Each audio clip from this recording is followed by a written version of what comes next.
In Saransk, the capital of Mordovia, one of the poorest republics of the former Soviet Union, they call her Chuda, a miracle.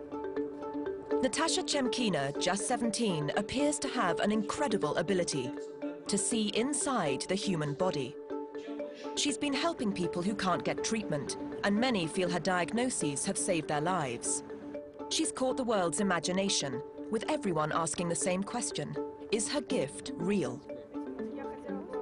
What Natasha wants most is to be believed. So she has agreed to subject herself to testing by the world's foremost skeptical scientists from Britain and the US. If Natasha really can do what she appears to be able to do, then we need to change the whole of our scientific understanding of the world. If she can't do what she appears to be able to do, well, something's going on. She's either kidding herself or she's fooling other people. People already come from all over Russia to see her, but if she passes the test, worldwide recognition will transform her life. If she fails, her reputation could be ruined, along with the hopes and dreams of her devoted patients.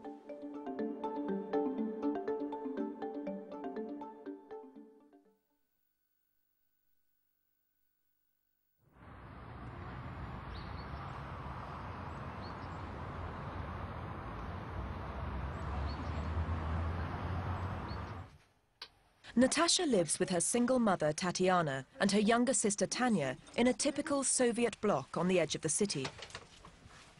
But since the age of 10, when Natasha first claimed to be able to see into people, it was clear her life would be anything but ordinary. The mechanism of my vision is pretty simple. I have two ways of seeing. The first is normal, like everyone else. The second kind of vision I call medical vision. When the medical vision is switched on, I see general traits. Like when you open an anatomy book, you see the anatomical structure. If I need to examine a particular organ more closely, let's say the heart, lung, kidney or liver, I focus more closely on this organ.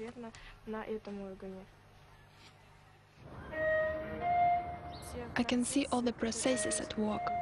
For example, circulation of the blood or respiration. I love to observe it. There is inside us a spectrum of such bright colors. In ordinary life, I've never seen such a combination of colors. You could only perhaps compare it with a sunset. Natasha claims to be able to see through clothes into her patients' bodies, though not into inanimate objects and not into herself. Scientists call such claims paranormal, inexplicable by current science. But Russia has a long history of paranormal healers, and her patients readily accept her claims. However, some people, like journalist Igor Monichev, dismiss healers as charlatans. He was sent to follow up Natasha's story. I warned people in advance that, look, if I come back empty-handed, don't be surprised. I came to her small apartment in Saransk, witnessed her seeing her patients. Stand up, stand up. What I immediately liked was the lack of theatrical effects on her. She was doing it very simply and easily, it seemed. But that was not enough to be convinced. He's getting scoliosis in this section of spine. I apologized and said, Natasha, look, I need to put you to a test. Many years ago, I had a fracture in one of my arms. Can you please detect where? I thought that in a minute I will have no story, because she will fail. Instead, after a minute and a half, she quite assuredly made this gesture on her own left wrist. And I could only say in amazement, you're absolutely right. The reaction of most people, educated people, is still a disbelief. Although people who come to see her as patients have limitless trust in her, and her ability to tell them what's wrong with them. Присаживайтесь. One patient, Fire, had become gravely ill, but her doctors didn't know what was wrong with her. So she went to see Natasha. Как объясняла я, что-то тут рубцовая ткань, тут Она и сказала, что у меня там... She examined me and said there are cancer cells in the upper third of the left lung and that surgery was urgently needed. After the operation, I returned to Natasha. She said that everything was done correctly and it seemed the operation was successful. I can see the body is recovering. It's even putting on weight. The organs inside are starting to feel more comfortable. Thank you so much. Get well soon, come over again. Of course we will come. Where would we be without you? God bless you. Doctors had found cancer in the top third of her left lung, and Fire firmly believes that Natasha saved her life. As word has spread of her successes, Natasha now sees up to 20 patients a night, 5 evenings a week. This year she has begun to ask for donations from patients to save up for her dream, to go to medical school in Moscow and allow her family to escape the poverty of her hometown, where the average wage is just £15 a week.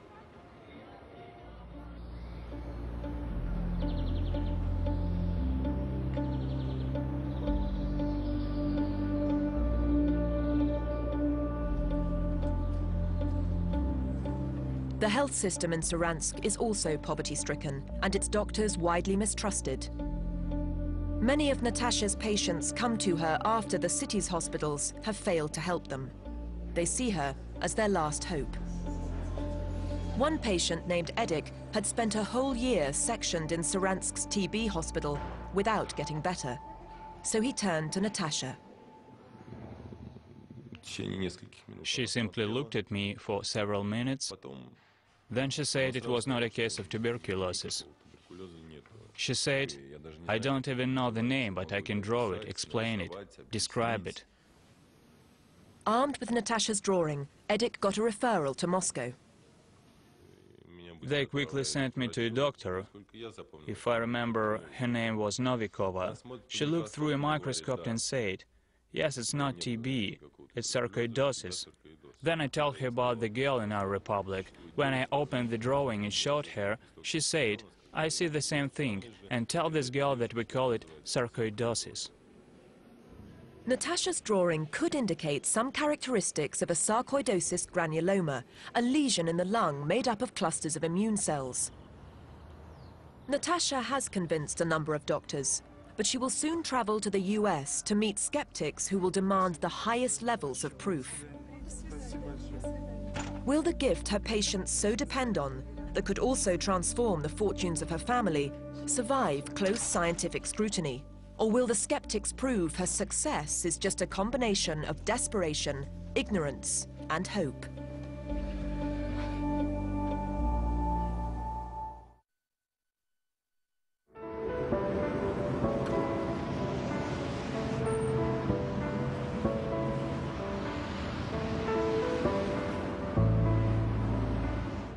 Though Natasha's claims of X-ray vision are largely accepted in her hometown, she and her family will soon make their first ever trip to the United States. Here, Natasha's claims will undergo investigation.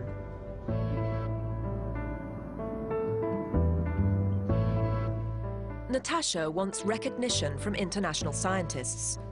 But with scientific scrutiny comes a level of skepticism that she may not be emotionally prepared for.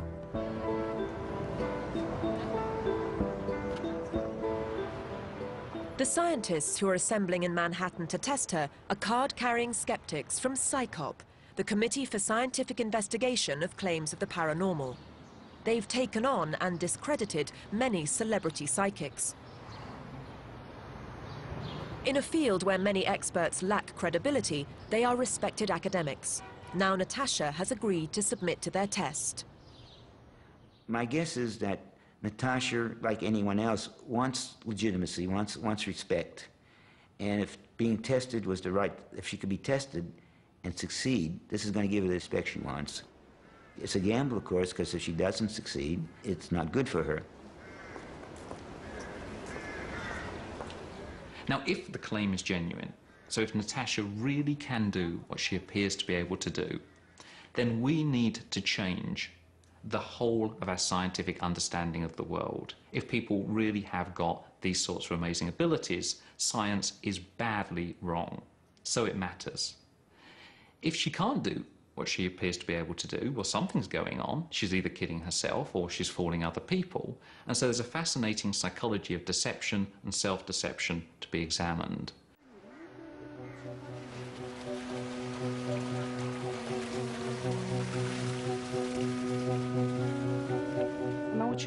It worries her very much. It worries her with all her heart until she is in tears. She holds it back for ages, but at home she starts to cry because of people not understanding her.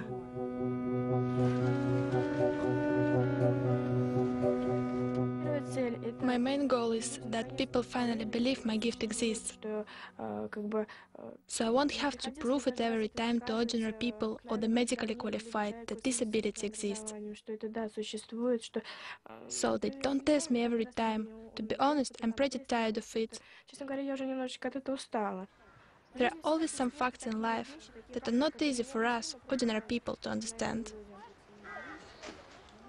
I can give you a real example. Here in Paygarm, the holy spring helps heal people. I can say that because I tested it myself. I wasn't afraid to get into the freezing water, and all the feelings of pain in my back went away and haven't come back.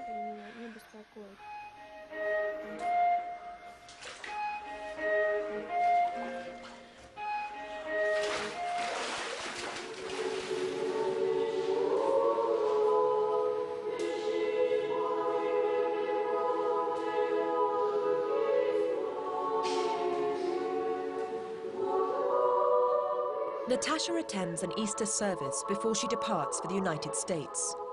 The family became religious 7 years ago after Natasha claimed her gift had appeared, and they now go regularly to church to pray for guidance when her claims are challenged.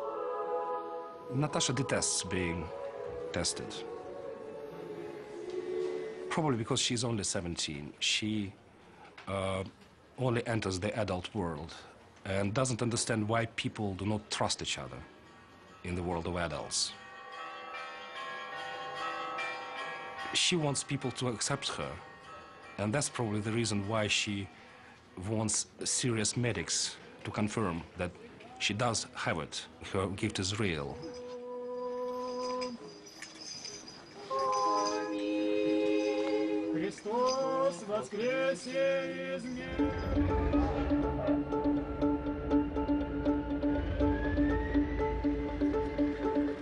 It's a 12-hour train ride to Moscow, followed by an 11-hour flight before Natasha will arrive in New York to begin her ordeal.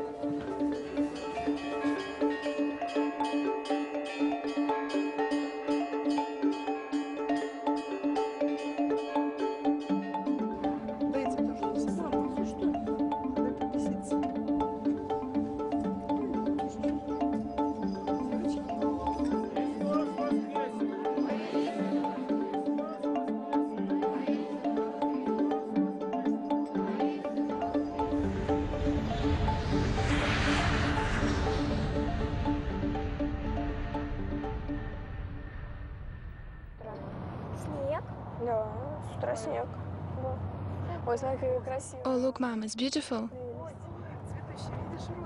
This is what I'm talking about.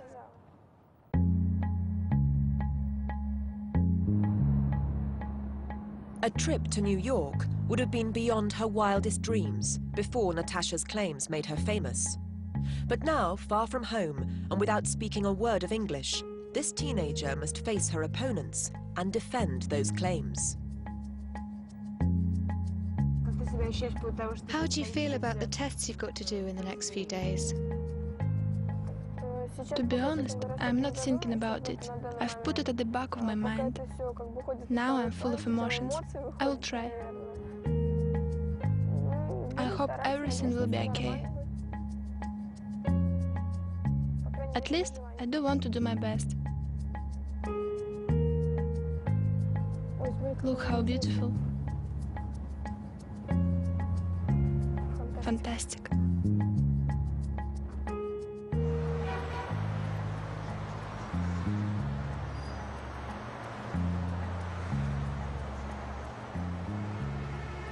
PsyCop has been testing individuals like Natasha who claim special powers for over 30 years.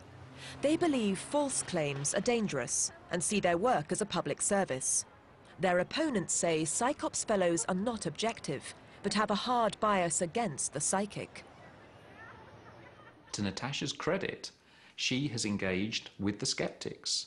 She hasn't gone for the soft option of going to the believers. She's come along to the scientists, to the critics, and say, okay, you design the test, I'll take part in that test, we'll see what happens. Experimental psychologists Richard Wiseman and Ray Hyman have set up 2 sessions for Natasha during her stay. This first one allows her to work on her own terms, using her usual methods. The scientists will observe her success rate. To me, the big questions are what's going through her head and what's going through the head of her clients. Does she really see something, or does she believe she sees something? Is she confused? It's fascinating. Natasha is to see 6 patients who've told the scientists their conditions. How closely will Natasha match these? The first patient is a fellow Russian. So from the start, I apologize that I don't know medical terminology yet. Natasha quickly focuses on the patient's heart. Secondly, if you look at the heart as a muscular organ, there are certain disturbances. Arrhythmia, which means disturbance of the heartbeat cycle. Especially the left ventricle is beating slower than the right. The patient's problem is shortness of breath and weak heart muscles. He'd had an ECG which had detected arrhythmia.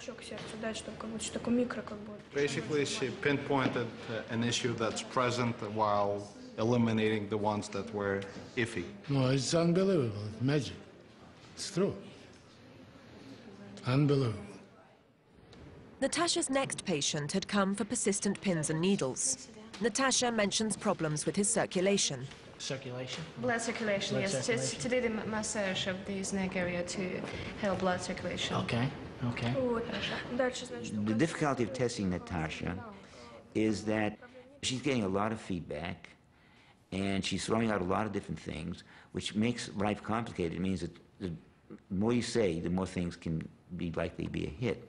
Well, in this area, near the ribs, this liver. I just had high enzymes. My doctor said my enzyme level was very high, and he said it might be due to my cholesterol being high, but he wanted to get the enzyme level down in my liver.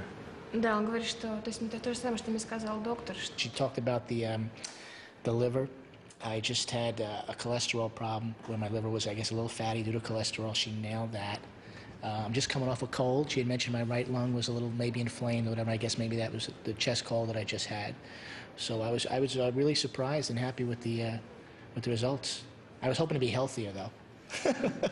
Muscles healed.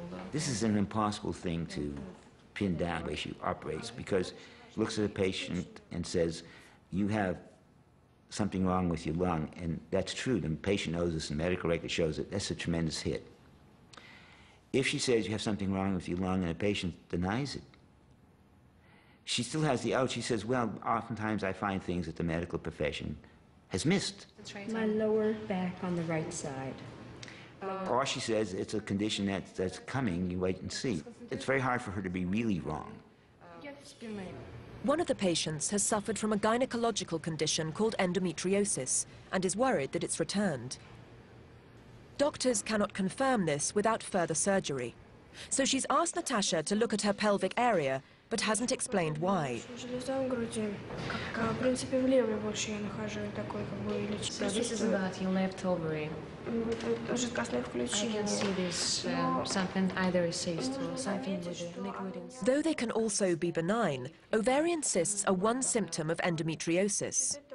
One of the things that bothered me about Natasha was that she was telling them about things they had wrong that they didn't realize they had wrong with themselves. Well, just try to sort it out as soon as possible. That's frightening, you know, you're putting some stress on people, and you get them to worry about things, and worry itself can begin creating problems.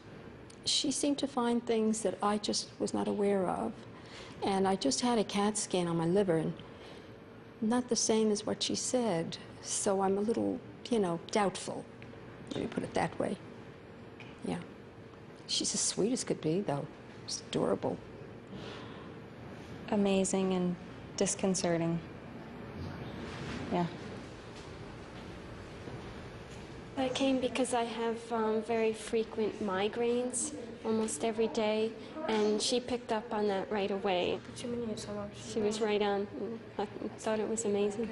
The size is all right. How much of what she mentioned do you think was accurate, was on target? Well, she said that she didn't actually mention the word migraine, but she said that I have a problem, a vascular problem, and that I tend to get headaches in the front of my head and my forehead. Also, she talked about the thyroid, and my doctor tested the thyroid back in December because he thought there might be a problem. And the test came up negative, but she said that it was impaired, and that the function was impaired somehow. Okay. So I think I'll ask my doctor about it again. 5 out of 6 of these health-conscious New Yorkers are impressed by Natasha's diagnoses. This seems a clear success. But the skeptics have another explanation. What's interesting is before we asked them to have the reading, I asked them to tell me what the problem was, and people described different ailments.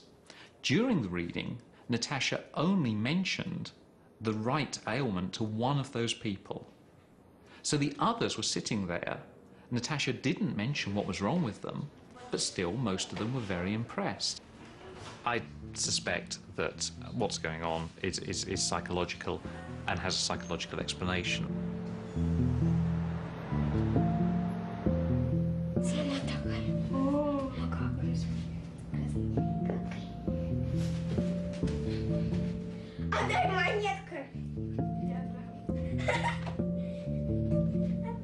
Despite Natasha's success with today's patients, the scientists remain unconvinced. Tomorrow, she's agreed to submit to an experiment specially designed to rule out any ambiguity. It will be the toughest test Natasha has ever faced.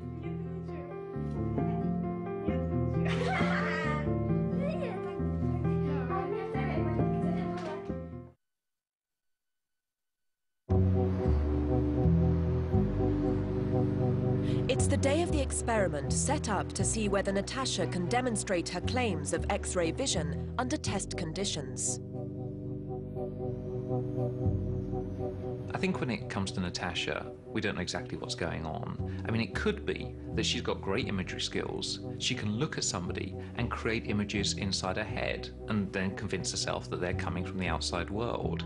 The other possibility is that she's simply lying to us. She's simply pretending that, yes, indeed, she can look inside somebody else's body. And the third possibility is that she's actually psychic, that she really is doing what she claims to be able to do. I think at the moment, we don't know which of those is actually the case. A big part of the test is ruling out the possibility of fraud. And so you have to say to the claimant, look, you know, it's not that I think that you will cheat, it's just we have to rule out that possibility, and some people can find that very offensive.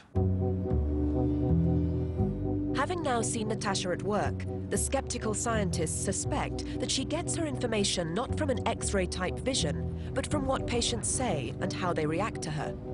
So today, the scientists will not allow Natasha to interact with the subjects at all.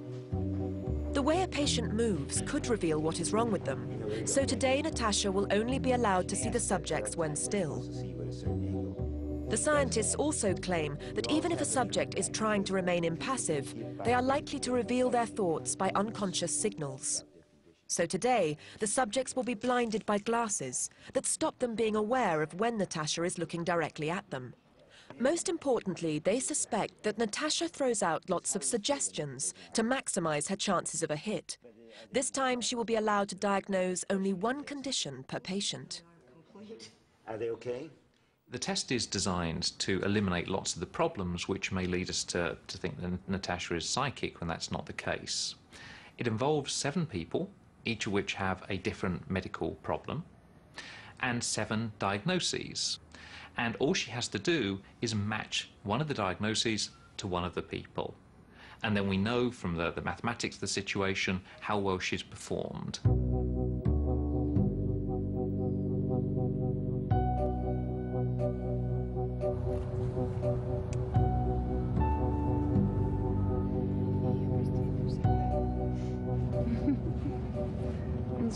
Everything will be fine. And we'll be happy ever after.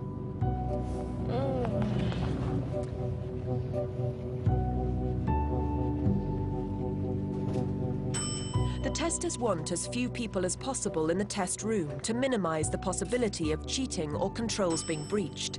At the last moment, to Natasha's distress, they decide to exclude her mother and sister. Natasha is allowed to use her usual interpreter, a friend from Russia. PsyCop also have an interpreter present.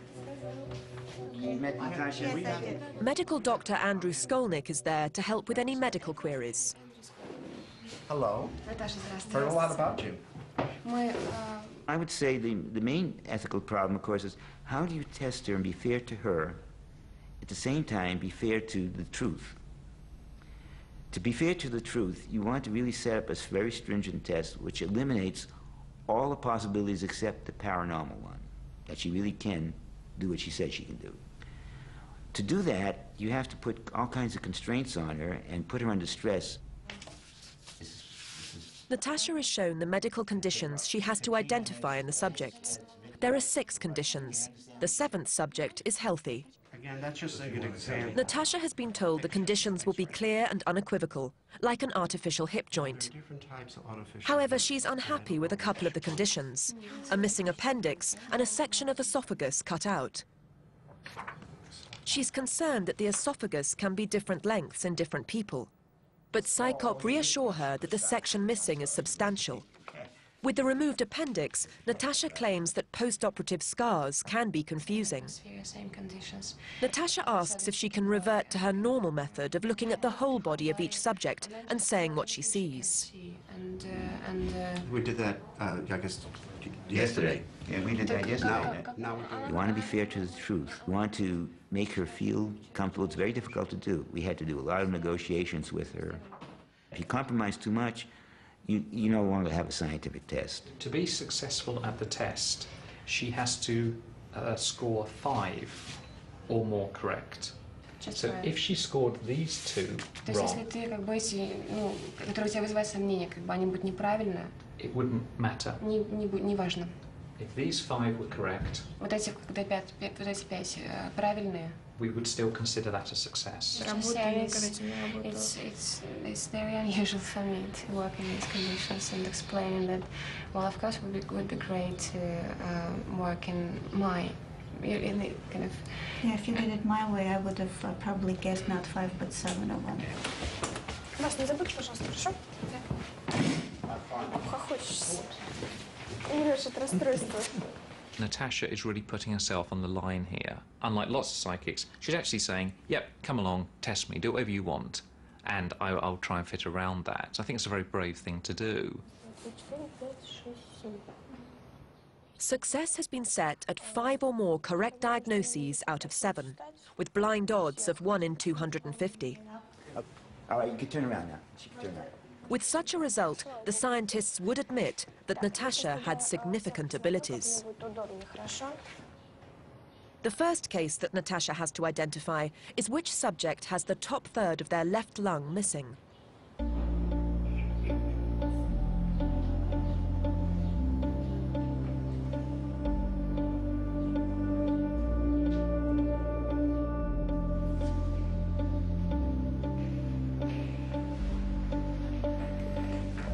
Okay, they're all saving.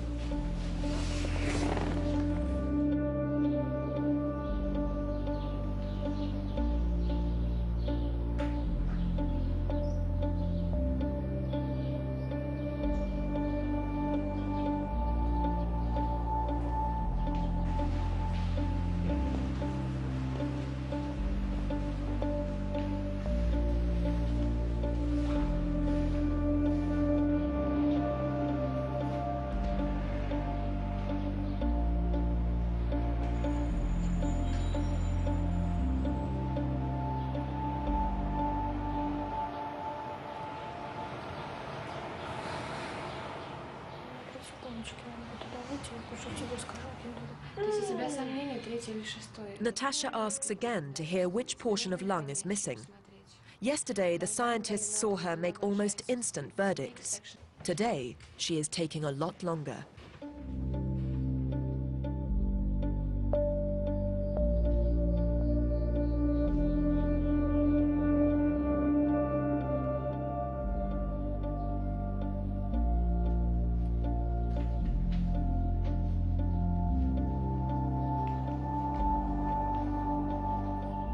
"40 minutes has passed without Natasha coming to a decision.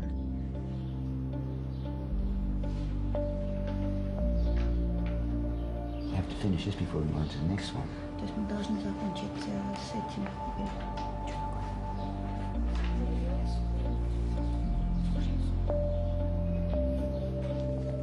Natasha has decided that subject number 5 has had the lung operation. She has taken a total of 1 hour to make her first decision. The next card asks her to detect which patient has staples down the chest after heart surgery.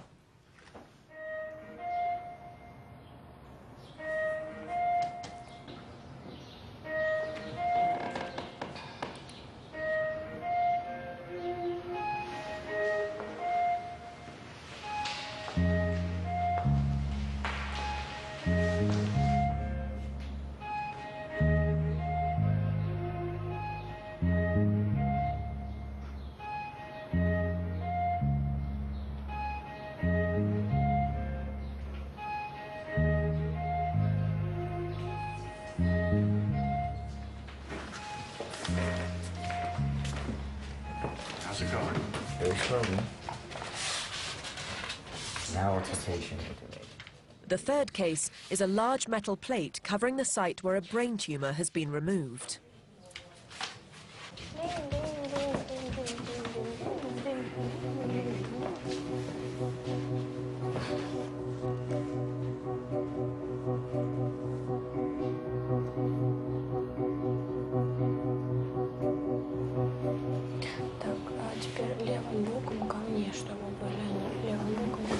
If they turn around so she can see their left side. Okay. Turn so she can see your left side. This isn't the first test of our lives. Sometimes there are misunderstandings between Natasha and doctors, but Natasha never makes a mistake. In 6 years, she hasn't made a single mistake, and God willing, she will never make one.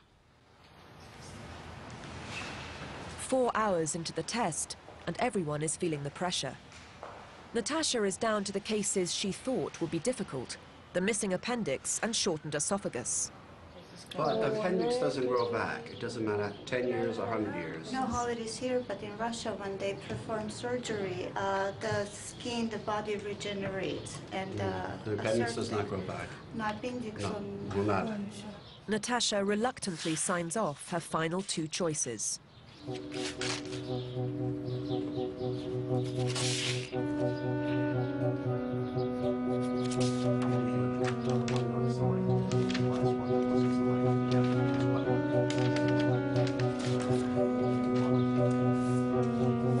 One is still available, so that's the one is still by limited. She didn't have any of those. At least they're diagnosed.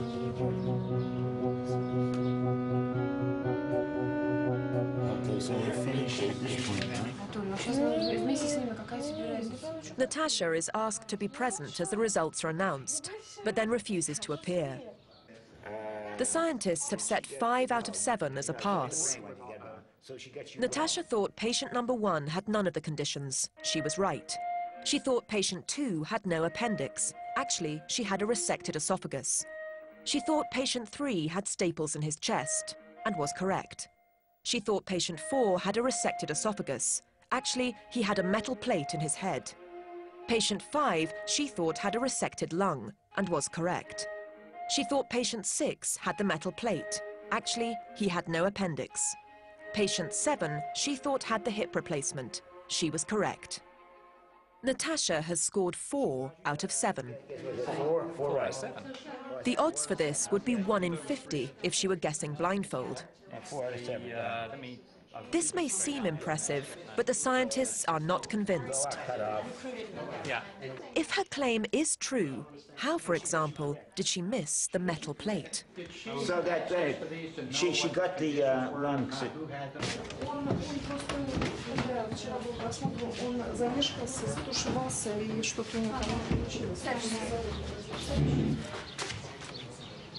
Okay, the results are in. You scored 4. So you just missed it by 1. But it's an interesting result. I think we're dealing with somebody who's perfectly sincere in their beliefs. Somebody who thinks they can do what they appear to be able to do. I don't think there is anything psychic going on. I think in the informal testing, she's throwing out a huge number of options. She's talking about lungs and kidneys and brains and backs and so on. And in the formal test, yes, she could pick up a few things from people, but you have to remember that she missed some very, very obvious things. So, for example, missing which person had a metal plate in their head. Now, you would think that if her claims were genuine, she'd be able to pick up on that sort of thing very easily. And that's correct. She had the claim, we tested it, she didn't pass the test. It's 4 out of 7. То есть, грубо говоря, если там...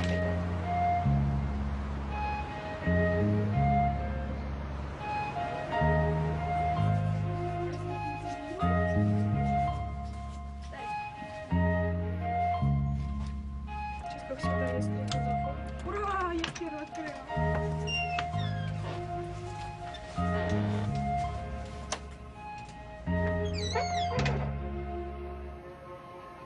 Natasha, why do you think you missed the head plate? Tell us about that one. Talk about the person with the plate. The testers think I was mistaken, and now I realize I wasn't right to an extent.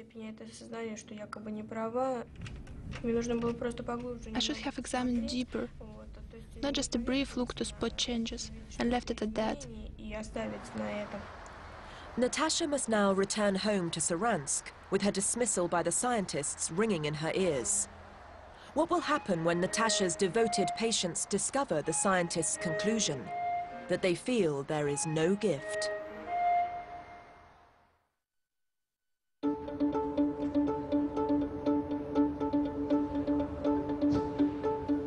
Natasha is back home in Saransk, but a fierce debate about the tests in New York has arisen. Her supporters are now deeply regretting having allowed hardline skeptics to examine her. We wanted this documentary to be some sort of final proof. Now I realize it was a mistake.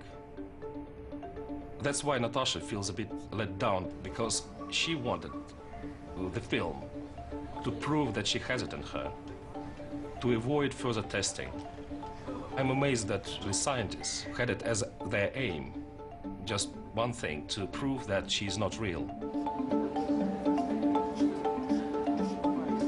Natasha's supporters claim that Psychop's test was far from watertight, a claim with which the scientists partly agree. Since she missed a pass by just 1, her supporters are hugely frustrated.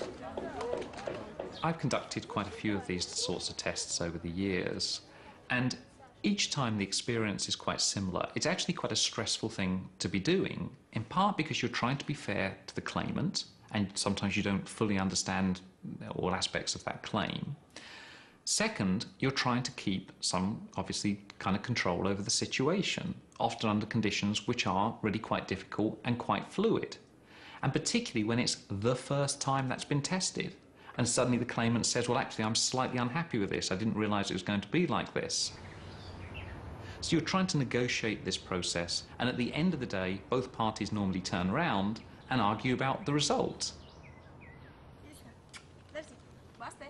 Further tests will only aggravate her nervousness, the feeling that people treat her unfairly. I think in the future she should probably avoid being tested altogether. Though they admit the test's limitations, PsyCop are sticking to their conclusions about Natasha. Her extraordinary gift, they say, is actually the power of persuasion. I think part of what makes this a very compelling performance to watch is that, first of all, she's very young, and she looks especially young. And so you have this young girl coming out with this amazing dialogue, which has medical elements all over it. She'll talk about lungs, and then kidneys, and then bile, and enzymes in the brain, and the back, and then aches, and then pains, and so on. Now, the participant is trying to make sense of all of that, is trying to extract meaning.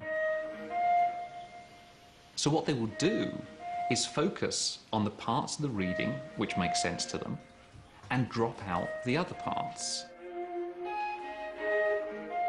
And of course, normally she's sitting in front of people that really want to believe. They want to think that yes, indeed, there's someone who can just look at them and tell them what's wrong with them. We have something which is quite compelling here, something that looks rather strange, almost looks magical, looks paranormal. I don't think there is anything psychic going on, but I can understand why people would believe that.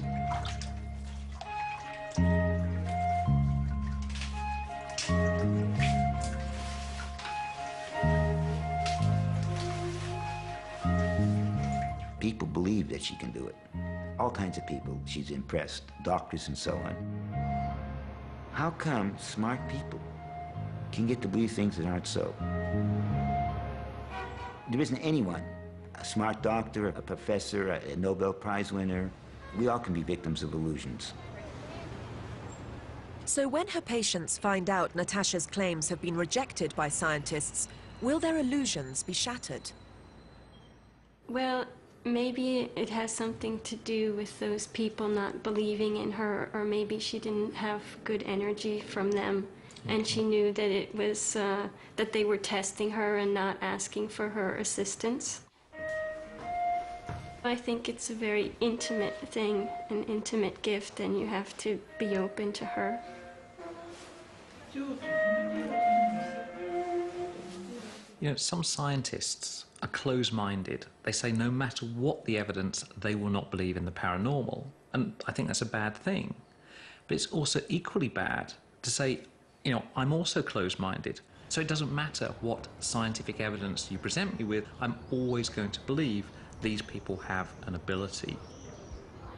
If there are lots of people like that out there, there is always going to be an audience for people like Natasha. And it doesn't matter what we do in terms of testing. It's not about the results. This is about belief. It's the afternoon of Natasha's high school graduation, marking the end of her school career. Despite all the other events of recent months, she's done brilliantly in her end-of-school exams, winning a gold medal for some of the best marks in Mordovia. For the last 3 months, my life has been rather difficult. The tests in America, my exams, and trying for a gold medal.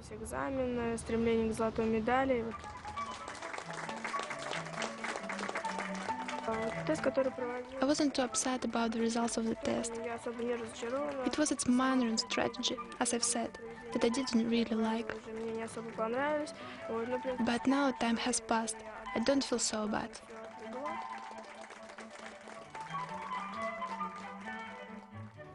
I achieved my first goal, a gold medal. Now I must set a new goal, which I'll be working hard for. First, to be accepted to Moscow University, the medical school. And maybe my second dream will come true, to finish medical school with honors.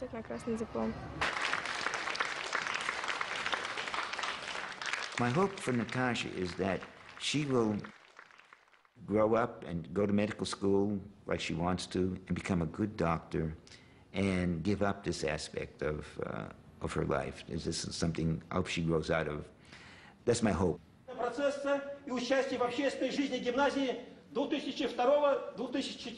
I don't think it's good in the long run for any of us to be living an illusion. In one way at least, Natasha has won her battle for scientific respectability.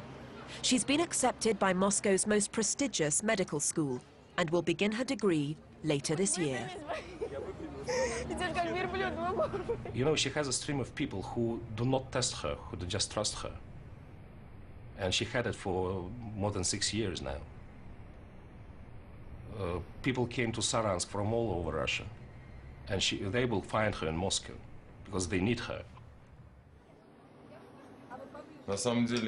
In fact, I do believe that Natasha had this gift. I don't listen to what other people think, because I believe she has it, because I have experienced it myself. I believe Natasha and her diagnosis. I can't answer for other people, but I believe her. From the bottom of my heart, I believe her.